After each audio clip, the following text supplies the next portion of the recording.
কে রে রিয়া, সাত সকালে কই যাইতাছোস? আর বন্ধু বলিস না,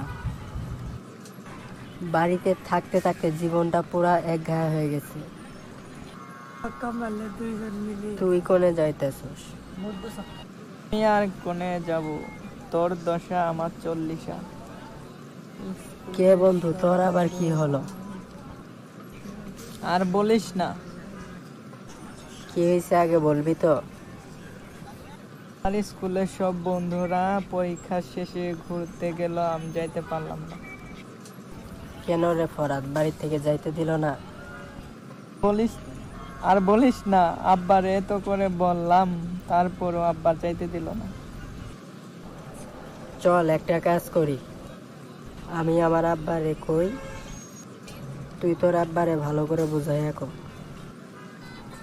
দুইজনে মিলে ঘুরতে যাই। না রে রিয়াজ, আব্বারে কয়ে কোনো লাভ নাই। আরে তুই ভালো করে বল, কাকা ঠিক রাজি হবনি। ঠিক আছে, আমি আমার আব্বারে বুঝাই, তুই তোর আব্বারে যাই।